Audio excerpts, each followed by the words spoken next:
All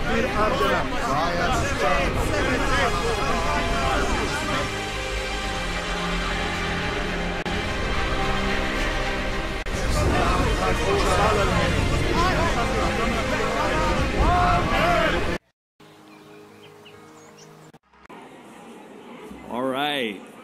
Welcome. We're glad you're here. I'm Pastor Bob Copeland. Can I have you stand? We're going to open in a word of prayer. Welcome to Calvary Chapel, East Anaheim, and I don't know if you are, but I am especially excited to be with you tonight and hear what the Lord is going to speak to us. We've been waiting for this night for quite a while. That's sponsored by Act for America, and so we want to begin with an invitation to our God to be here, and then a declaration of our allegiance to our nation by the Pledge of Allegiance. So will you bow in prayer with me? Father, thank you that you have declared that you watch over your people as the apple of your eye. Lord, we ask for that kind of protection in our lives. We thank you that you said, although the watchman might watch the city, he's wasting his time if you're not guarding it. And we believe that you do that in our lives, that your angels surround us. And so tonight we just commit this entire night to you. We pray that you would tell us things that we need to know where we're ignorant, and that you would help us to understand things we think we know in a way that would help us to be better prepared for whatever you're going to allow. But we commit tonight to you, and we thank you, Jesus, that you're here. And it's in your name we pray. Amen. Would you stay standing as we say the Pledge of Allegiance?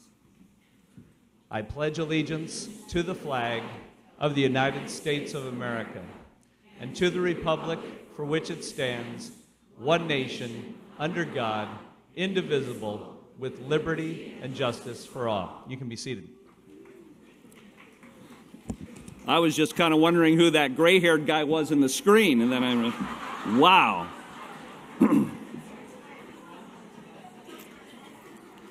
You know, in the Gospel of Matthew, Jesus said these words in chapter 10 to his disciples, "Behold, I send you out as sheep in the midst of wolves." I'm not sure about you, but I'm not sure I like the odds there. And then he said this, "Therefore be wise as serpents." I think he might have said be wise as wolves, but he didn't. He said be wise as serpents and innocent as the dove.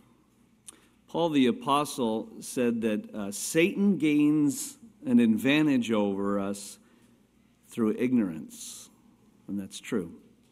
So I don't know why you're here tonight, but I hope and pray it's because you believe maybe there's something you need to know more about our nation and the days that we're living in, or perhaps you're saying, I'm willing to have my opinion changed and to be enlightened, because you've come to the right place for that. Brigitte Gabriel is one of the leading terrorism experts in the world, provides information and analysis on the rise of global Islamic terrorism. She lectures nationally and internationally about terrorism and current affairs. Her expertise is sought after by world and business leaders. She has addressed the United Nations, the Australian Prime Minister, and members of the British Parliament and the House of Commons, members of the U.S. Congress, the Pentagon, the Joint Forces Staff College, the U.S. Special Operations Command, and the U.S. Asymmetric Warfare Group, as well as the FBI and others. She's a regular guest, as many of you know, on Fox and CNN and NBC and radio stations all across the nation. She serves on the board of advisors of the Intelligence Summit. She is the founder and president and CEO of Act for America, which is the largest grassroots citizen action network dedicated to preserving national security and combating Islamic supremacy. She's the author of 2 New York Times bestsellers. The first one, Because They Hate, which is a survivor of Islamic terror warning America. That's her story. And also the other one, They Must Be Stopped, Why We Must Defeat Radical Islam and How We Can Do It.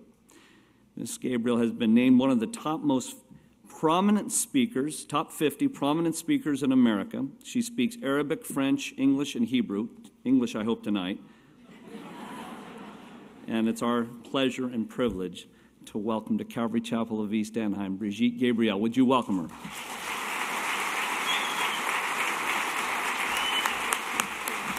you, Pastor. Thank you. Thank you. Thank you. Thank you. Thank you. I am so honored to be here tonight. What a great day. I have to tell you, this is the highlight of my trip to California, other than meeting with my chapter leaders last night from all over the area. You know, people ask me all the time, Brigitte, don't you get depressed talking about terrorism and national security? And I tell them, of course I do. I'm a human being, just like you. But you know what keeps me so energized and so excited is when I travel the country and meet amazing patriots like you who love this country as much as I do, who took the time tonight out of their busy schedule, because I know you could have been doing a million other things tonight. But you came here because you are concerned about national security and about America and what is happening to America. And you want to find out how can we make a difference. So you honor me with your presence. And I thank you so much for taking the time and being here tonight.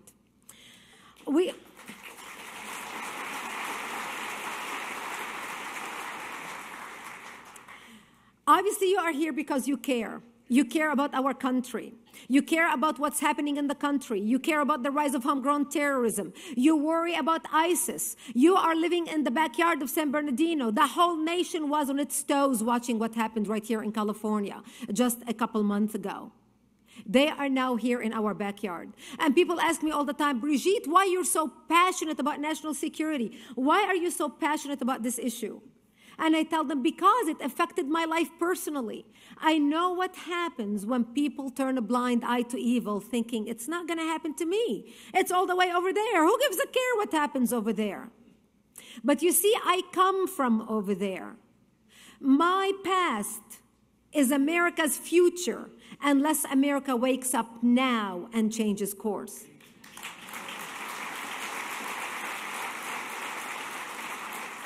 And for those of you who are not familiar with my background, I'm going to give you a little bit as to why I'm so passionate about this issue. My 9/11 happened to me in 1975 in Lebanon, when radical Islamists blew up my home, bringing it down, burying me under the rubble wounded as they shouted, Allahu Akbar. I ended up in a hospital for 2.5 months, and then came back and lived in a bomb shelter, underground in an 8x10 room, without electricity, very little food, and no water. I used to have to crawl under snipers' bullets to get some water. I used to have to go out and dig out dandelions and different greenery that grew around our bomb shelter because it was the only greenery we had to eat. I lived in that bomb shelter for 7 years of my life, robbed of my youth. At the age of 13, I remember dressing in my burial clothes, waiting to be slaughtered. And by the age of 20, I had buried most of my friends, all of them mostly killed by radical Islamists. We were not Americans living in New York. We were not French living in Paris. And we were not Brits living in London. We were Lebanese Christians living in Lebanon. So I know what happens when people turn a blind eye to evil, thinking it's not going to happen to me. Because when people did not pay attention to what was happening in the Middle East 30 years ago, now they are here in our own country, and we are paying a price for our ignorance and our apathy. And people ask all the time, why should we care? Why should we care about what ISIS is all about? What about their ideology? You hear a lot about their ideology and what is driving them. People want to understand why. Why are they doing what they're doing?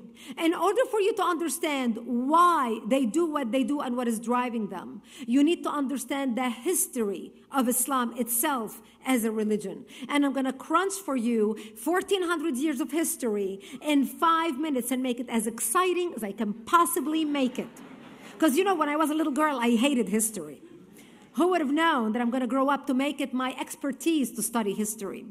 You see, Prophet Muhammad received his revelation from the angel Gabriel that he is to be the last of the prophets in the early 600s. And he started preaching in Mecca, in his own city, because he was a Meccan. And he started preaching and preaching. And for 12 years, he failed. He was only able to recruit his immediate family members and his close friends, because people did not want to listen to him. So he decided, if I go to Medina, which was the Jewish capital, the Jewish hub of Arabia at the time, if I go to Medina and preach to the Jews, if they accept me as the last of the prophets, then that will give me credibility. That will give me respect and stature in my own people's eyes, and they will accept me. So Prophet Muhammad, before he went to Medina, borrowed a lot from the Old Testament, from the Bible, and mixed it into his religion to make his religion more palpable to the Jews. This is why you see a lot of similarities between Islam and Judaism. This is why Jews pray a few times a day, Muslims pray a few times a day. Jews don't eat pigs, Muslims don't eat pigs. Jews fast for Yom Kippur, Muslims fast for Ramadan. So Muhammad borrowed a lot and mixed it all and went to Medina, trying to preach to the Jews. He's like, okay, I'm the last of the prophet. We have the same book. You know, the angel Gabriel appeared to me and he told me that. And look, it's the same book, basically. We do the same thing. And the Jews told him, no, thank you. We like our religion. We want to stay Jewish. You can do whatever you want to do. We are happy with who we are. When they refused to accept him as the last of the prophets, Prophet Muhammad turned against them. And that's when he became a military warrior. And that's when Islam went from being strictly a spiritual movement, went into being a political movement cloaked in religion. That's when all the violent verses in the Quran started happening. That's when we started hearing all the violent verses in the Quran. So while in the beginning he was talking about the people of the book and the people of the book and the Christians and Jews, when he was trying to appeal to them to recruit them, in the end they became the infidels and the enemy to be killed. So Jews and Christians became dhimmi under Islam. They became the enemy of the Islamic State, or second-class citizens. And the only way they were able to stay alive is if they paid the jizya, or the protection tax, in order for them to stay alive.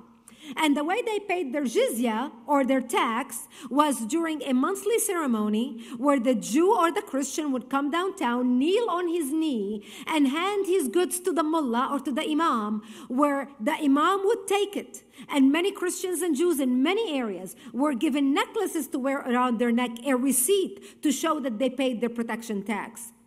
Christians and Jews could not pray publicly. Christians and Jews could not build houses of worship. The Christians could not ring church bells. The Jews could not blow the shofar. And this is how Islam started to grow. And Islam started to expand. And as Islam expanded, Christians and Jews suffered more and more.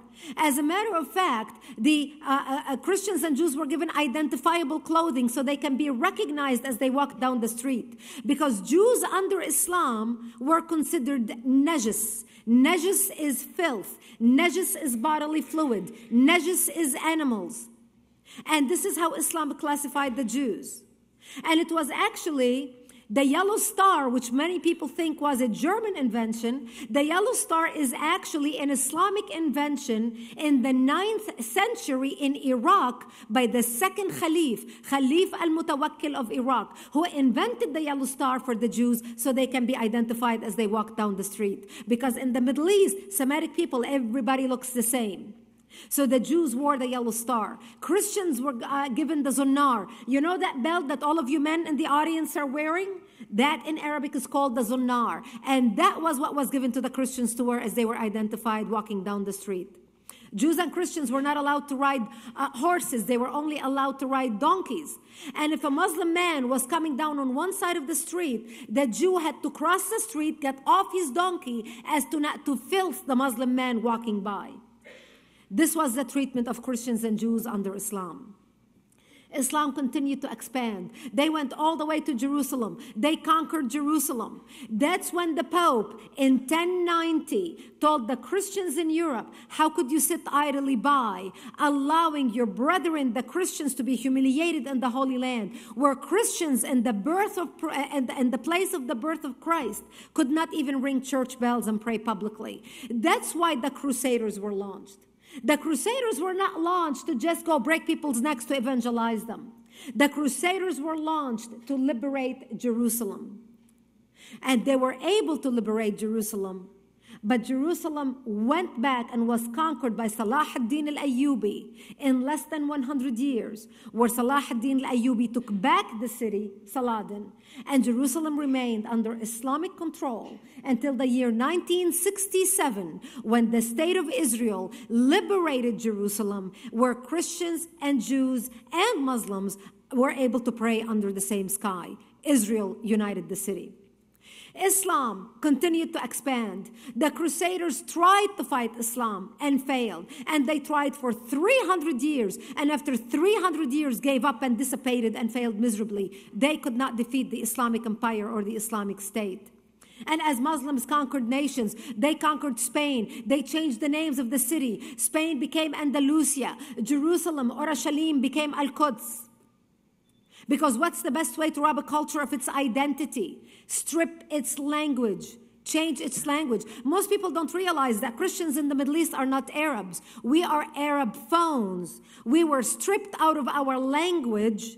We were Phoenicians, stripped out of our language and made to speak Arabic. The only way we speak Aramaic, which is our mother tongue, is we speak it in our churches during our Sunday services. That's how our liturgy is done. And that's how we carry it from generation to generation. Just like the Jews in their synagogues pray and speak Hebrew during their services, regardless what language they speak in whatever country. The same thing for the Christians in the Middle East. We speak Aramaic, the language that Jesus spoke in our services. Islam continued to expand. They went all the way into China. They conquered India. They went all the way into Central Europe. At one point, Islam covered more of the earth's surface than the Roman Empire did at its peak.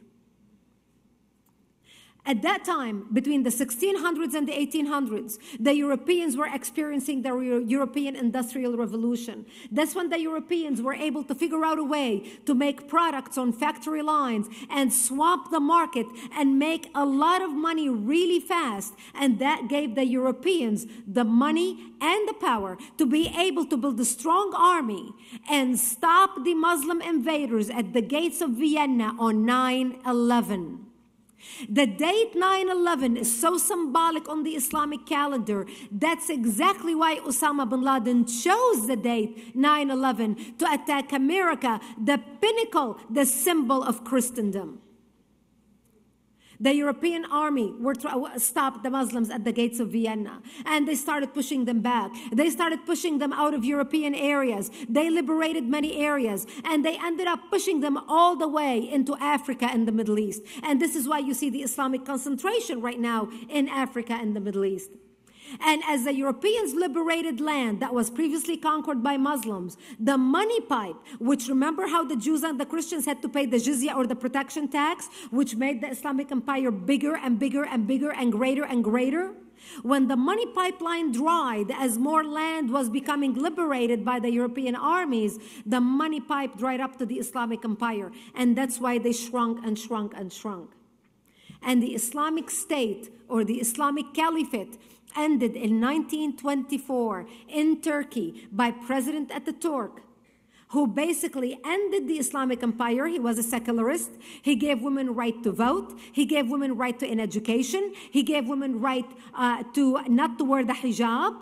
Actually, he forbid women from wearing the hijab. He forbid men from wearing their beards or wearing turbans. The Muslims hated him so much that they called him the Jewish agent, because they believe that somewhere in his bloodline, his mother had Jewish blood in her, and she was the reason why he basically ended the Islamic empire. So the Islamic Caliphate, or the Islamic State, ended in 1924, less than 100 years ago. And by the time it ended, the Islamic State existed for 1,400 years. And by the time the Islamic State ended in 1924, Islam was responsible for the beheading and massacres and killing of 270 million people across the globe. How many of you knew this history? Raise your hand. People wonder What's with the Islamic State? As if the Islamic State is a new phenomenon. People think, oh, the Islamic Caliphate. This group of brand new people just established the Islamic Caliphate. You see, we are taught so little about history. We are so ignorant of history. When you talk to our students today, if you talk to a teenager and ask them about history, you ask them about World War II. That's ancient history to them. They cannot even tell you about World War II. This is how ignorant we are. But they are not, and they have patience. Our enemy is patient. So after the Islamic State ended in 1924, a group of Muslims in Egypt got together, a group of sheikhs, and said to themselves, how can Christendom win over Islam? Islam is superior to all other religions. Muslims are superior to all other people. We cannot allow this. We must resurrect the Islamic State. So a group of mullah in Egypt in 1928 got together and created Al-Ikhwan Al-Muslimin, the Muslim Brotherhood organization. The Muslim Brotherhood today has 70 offshoot Islamic organizations, including Al-Qaeda, Hamas, and ISIS. At one point, people thought, all the scholars around the world thought the Islamic State will never be resurrected. Islam is over. By the 30s and 40s and 50s, people thought Islam is finished. The Islamic State does not have the money nor the power in order to expand and rebuild. It does not have the intellectual ability to grow and expand. And it's finished. It's not going to be resurrected. But two things happened in the Middle East in the last century that gave the Muslims the money and the power to rise again. The number one thing was the discovery of oil in the Middle East, which we discovered, and we were stupid enough to allow them to nationalize it, the Saudis.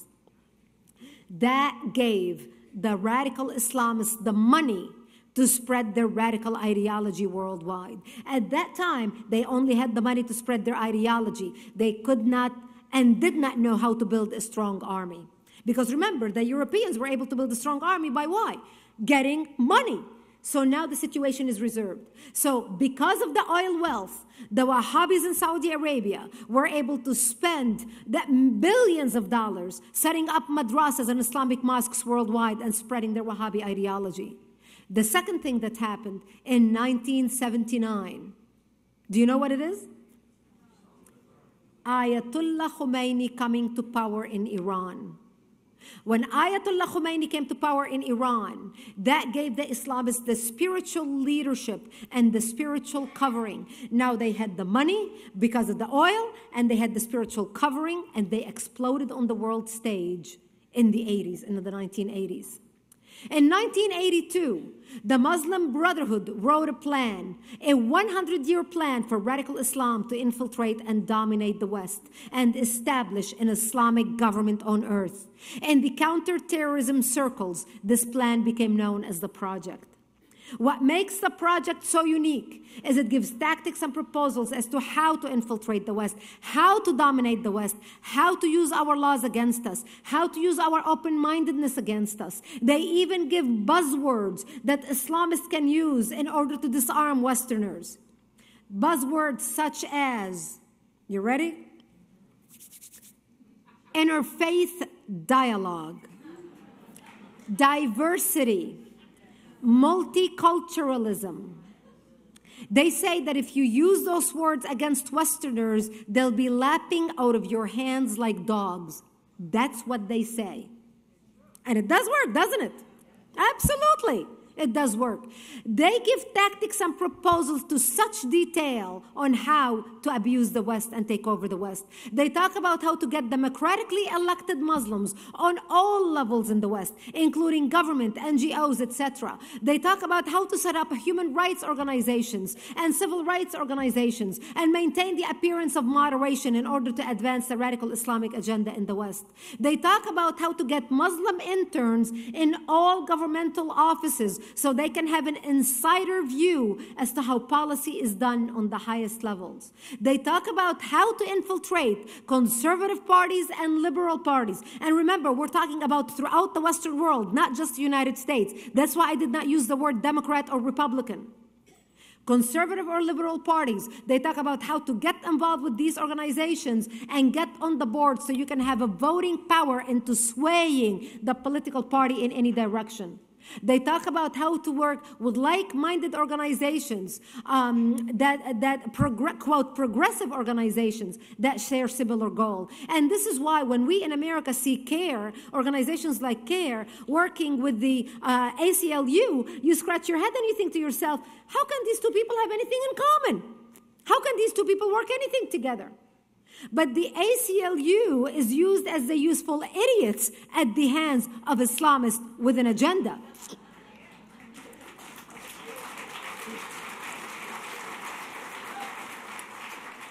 They wrote the plan they started implementing the plan in Europe in the 80s and 90s and 2000s. This is why we see the advancement of radical Islam in Europe. Right now, it is beyond return. Europe has morphed before our own eyes from Europe to Eurabia. Right before our own eyes. We didn't even expect it to tumble down that fast. But look, even in the last year, how much Europe had fallen behind. How much Europe as a continent is changing. That's what we hear on the news every night. The program was so effective in the way they implemented it in Europe. Right now in France alone, there are 725 no-go zones where police cannot even enter. In Britain alone, there are 85 Sharia courts operating parallel to British courts. And people think that's only over there. That could never happen here. Well, I've got news for you.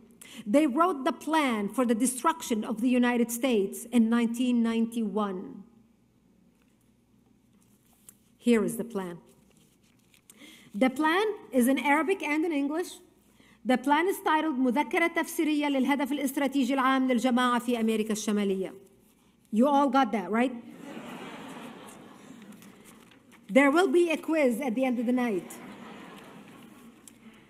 The plan is titled An Explanatory Memorandum on the General Strategic Goal for the Group in North America, written 5/22/1991.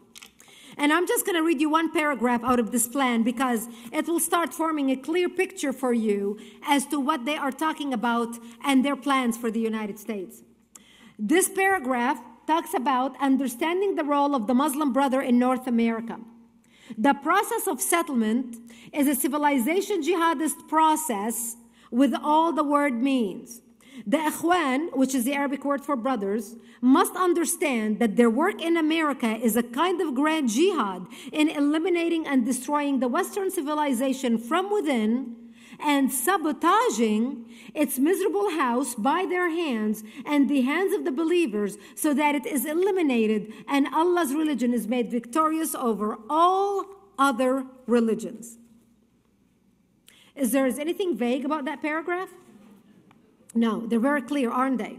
Now, by the way, what I forgot to mention in the beginning is this plan was presented as evidence in the Holy Land Foundation trial, the largest terrorism trial ever in the history of the United States, where our government sued the Holy Land Foundation, one of the largest Islamic charities in the United States, and handed down 108 guilty verdicts for Muslim Americans and Muslim American organizations raising money in the United States to the tune of millions and sending it overseas to support Al-Qaeda, to support Hezbollah, to support Hamas, and to support other terrorist organizations.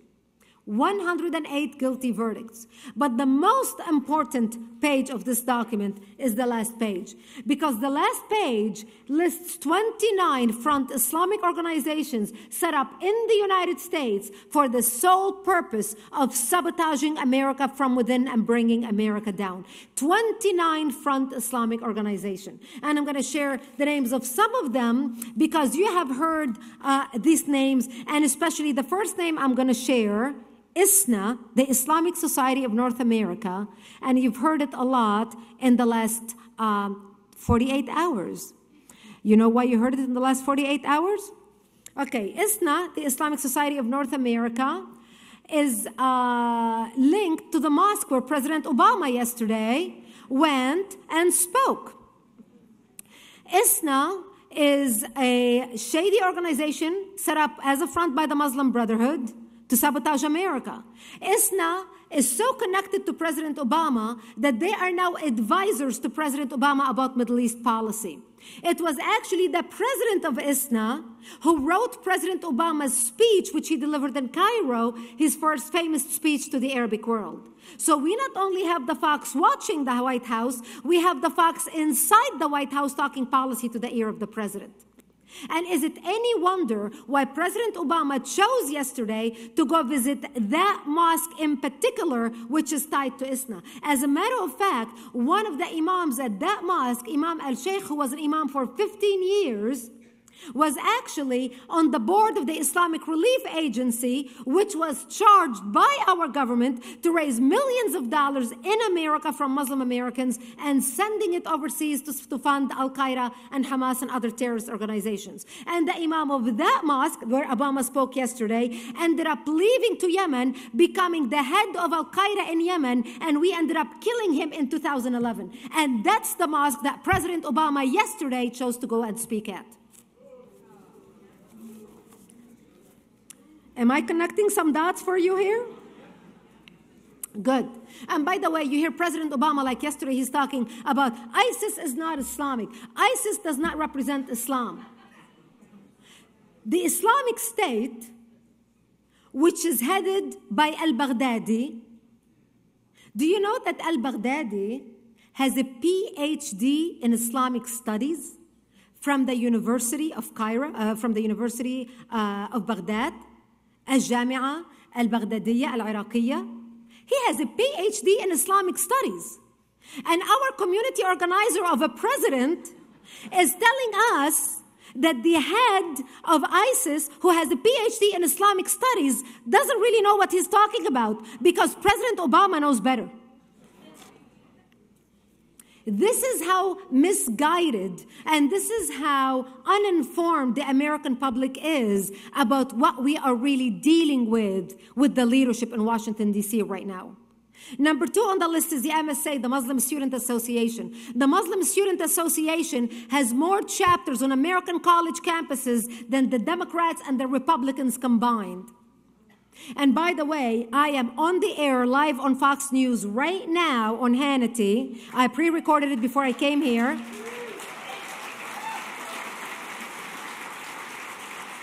Thank you. Being all opinionated. And you can all watch it when you go back home tonight because it's going to re-air when Hannity re-airs tonight. And I'm talking about the mosque, the information that I just shared with you, on national television educating the public about this mosque and the imam.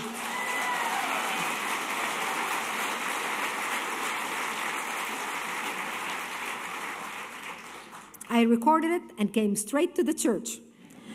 Number 8 on the list is NATE, the North American Islamic Trust. The North American Islamic Trust owns the mosque that Obama spoke at yesterday.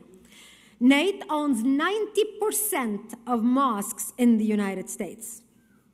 Number 22 on the list is IAP, Islamic Association for Palestine, which later became CARE, Council on American Islamic Relations. Now, I'm sure you all heard of CARE, right? Come on. You've got to heard of it. If you care about this issue, you've heard of CARE.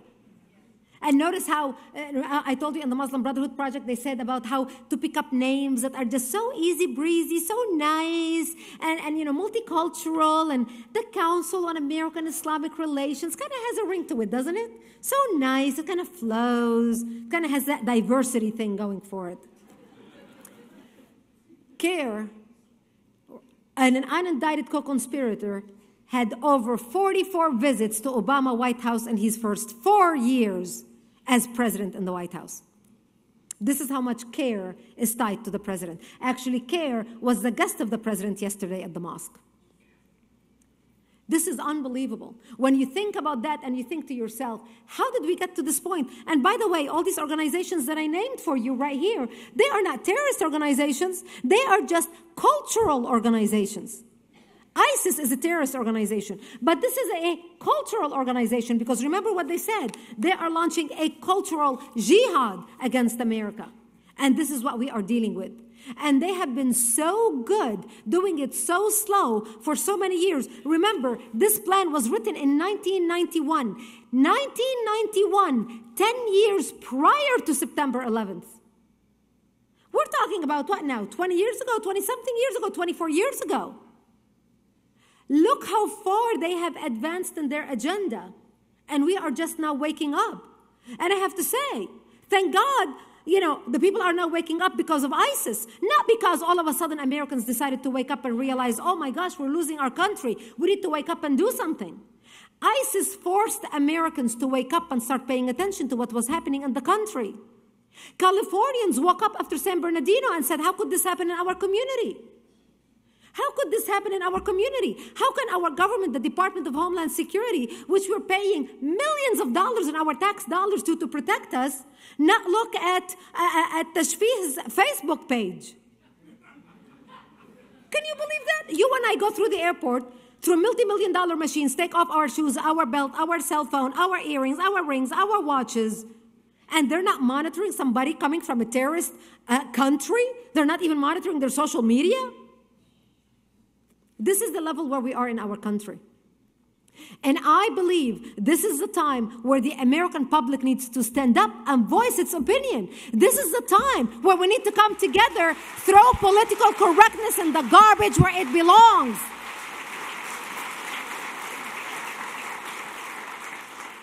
People are embarrassed to speak because they do not want to be accused of being Islamophobes. Islamophobes, we have people in our own community being killed, shot by their co-worker. These are the same co-worker who would throw his wife, I'm talking about the San Bernardino attack, a baby shower because she was pregnant. We are dealing with monsters who have no conscience. We are dealing with people like in Oklahoma who behead their co-workers during daylight, right here on American soil. Not in Libya, not in Syria, not in the Middle East, but right here on American soil. You all remember the beheading in Oklahoma, don't you? We had a beheading in the United States. Do you see how casual we are about it? This needs to stop, and it needs to stop now.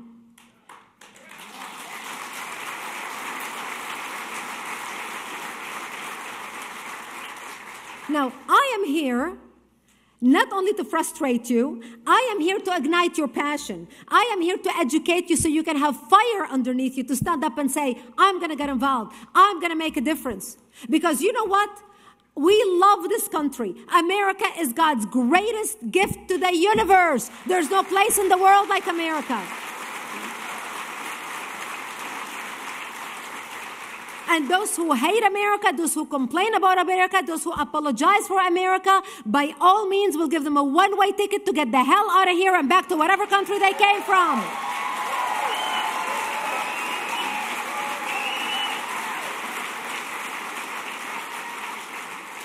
I am sick and tired when I hear people complain about, well, I'm an African American and everybody's so sensitive and everybody's wearing their feelings on their sleeves. And I'm a Mexican American and I'm an Italian American and I'm a Vietnamese American. I am nothing but an American.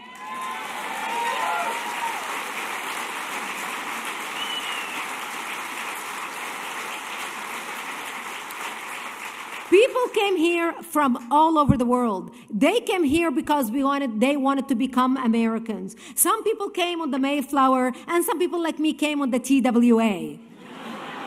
But we came here because we wanted to be a fabric of this great nation.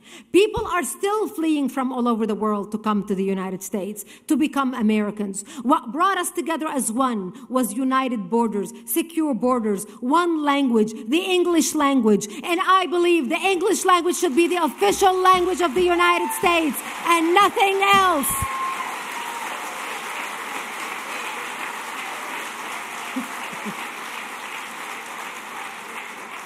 We have so much at stake. We cannot be shy. We cannot be embarrassed. We cannot be afraid. You need to take fear and throw it in the garbage. And I'm not talking about the fear that Obama was talking about this morning at the prayer breakfast, lecturing us about, oh, do not be afraid. You bet your bippy we're not afraid.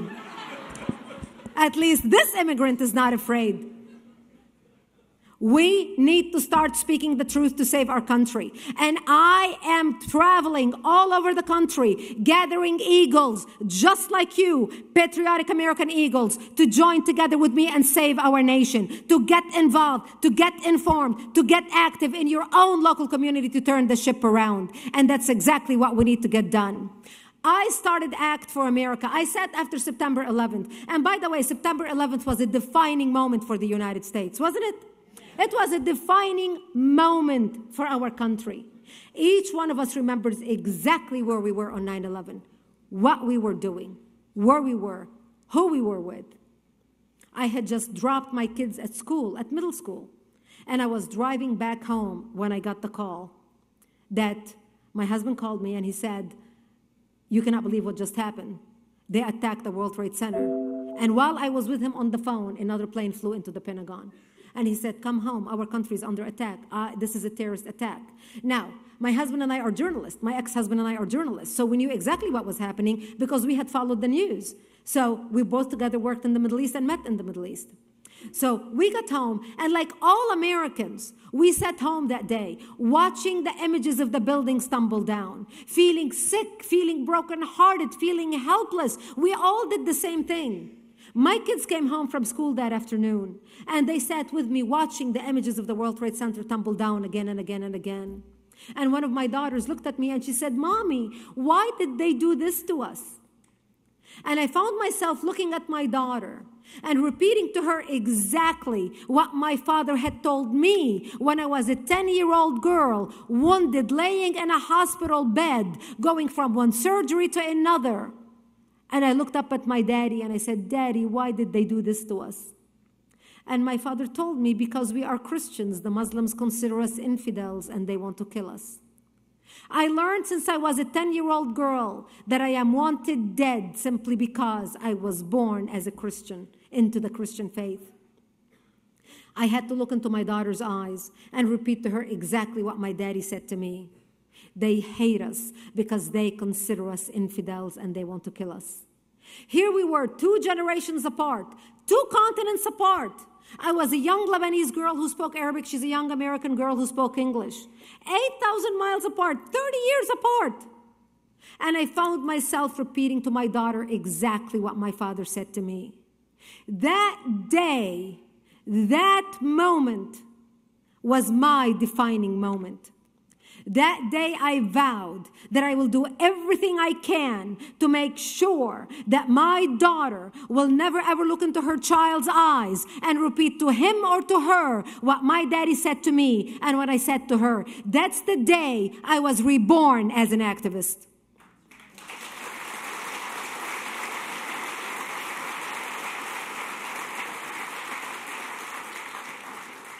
And today, I have the privilege and the honor to have with me my most precious jewel in this whole world, my daughter Jessica, sitting here, the same girl who asked me that question. Stand up, Jessica. Jessica, stand up.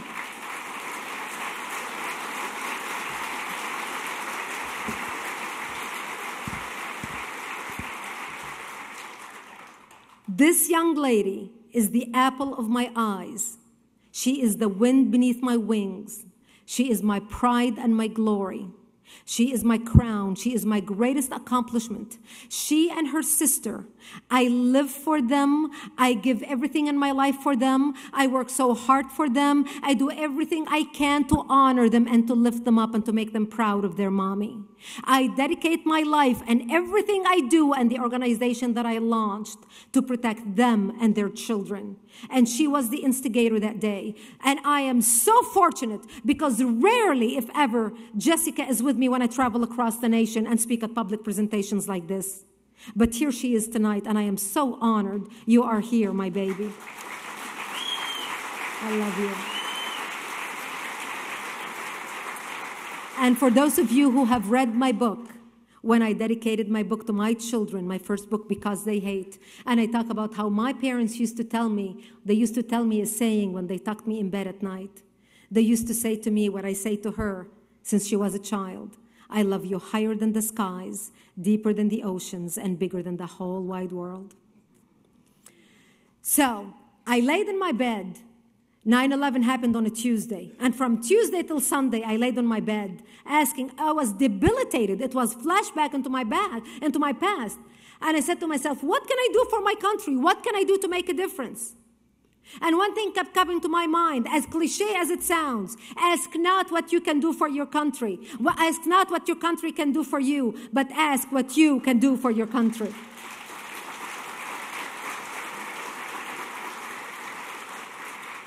I lost my country of birth to radical Islam. I do not want to lose my adopted country, America. And that's why I'm an activist. I laid in bed for 6 days thinking, what can I do to make a difference? I decided I'm going to travel. I'm going to speak across the country. I'm going to mobilize millions of people who love this country as much as I do to be able to stand up and defend her and fight for her and protect her and save her for the new generation, like our founding fathers protected this country and built it and saved it for people like us. So I launched ACT, and I started speaking and traveling and speaking to everywhere I can. And I remember giving hundreds of presentations. And one thing kept coming up: what can I do? Give me something to do. And I realized very quickly that we can educate until the cows come home. Nothing is going to change. If you Google the word Islam, you'll get 60,000 pages on Google. It's not that we are lacking information. What people are lacking is they don't know what to do to save the country. So I decided I'm going to launch ACT for America.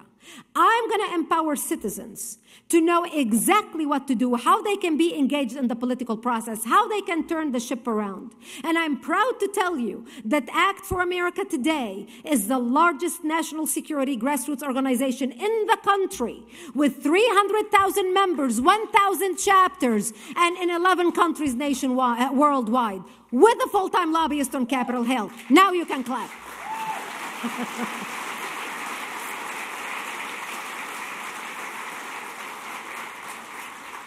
ACT for America passed 42 bills in 22 states relating to national security in the last 5 years. You know the Select Committee on Benghazi that you guys have heard about? You know how that Select Committee of Benghazi happened? ACT for America worked with Congressman Frank Wolf in writing Resolution H.R. 36, the House resolution to make the Select Committee of Benghazi possible. And ACT for America members, just like you and some in your local chapter sitting in this audience right here, worked the phones and called their elected officials, telling them to co-sponsor the bill. ACT for America was able to gather 189 co-sponsors, members of Congress, to sponsor that bill. That's how we made the Select Committee of Benghazi possible.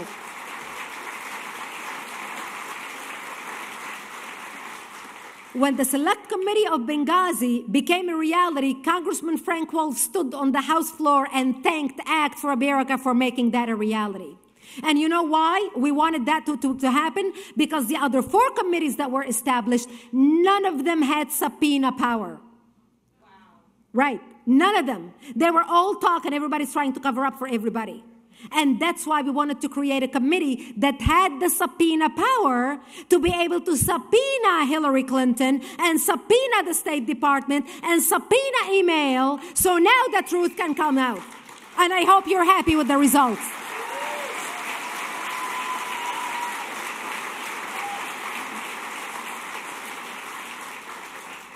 One of our bills is ALAC. We have, by the way, about 13 bills in different stages, all across the nation in different states. One of our bills is ALAC, American Laws for American Courts, which says only the Constitution will be recognized as the highest authority in any American courtroom.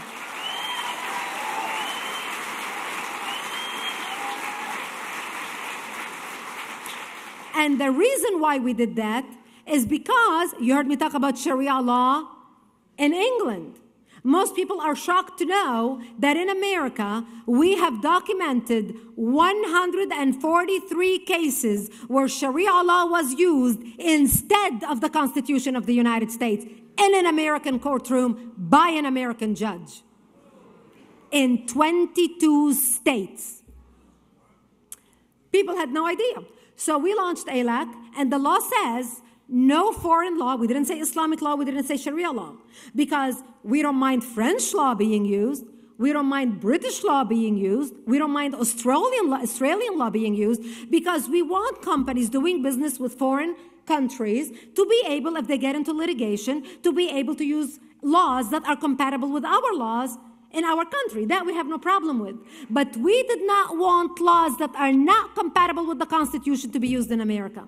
I'm proud to tell you that we passed ALAC in 12 states already, and we are introducing it in multiple states this legislative season.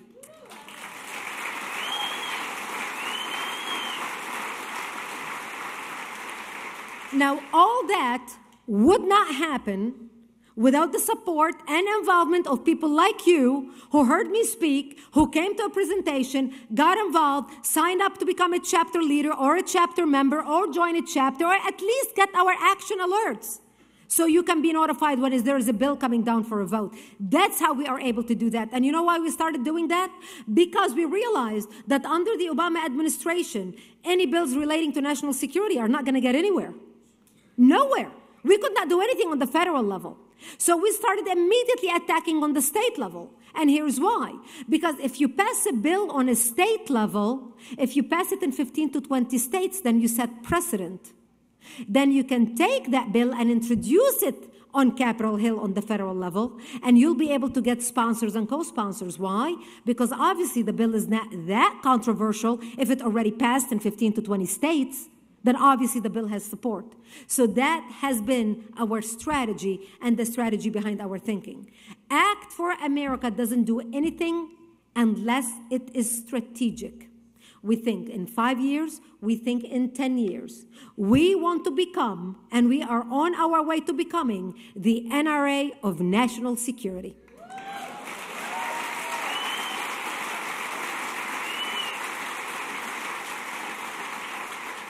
Now, love them or hate them, agree with them or disagree with them, you have to give the NRA one thing. They are powerful. The NRA roars and Capitol Hill shakes.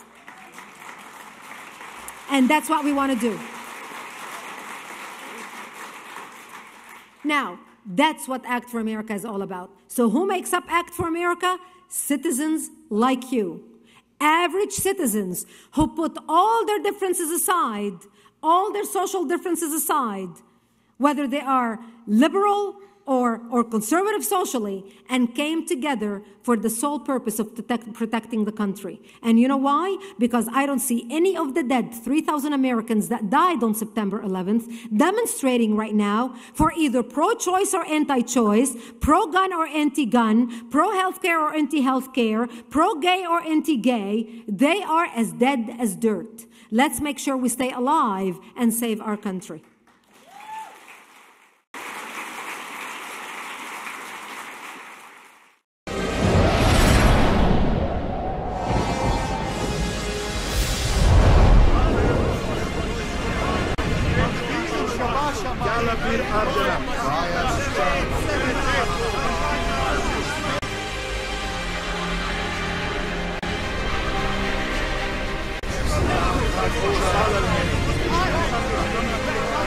Amen.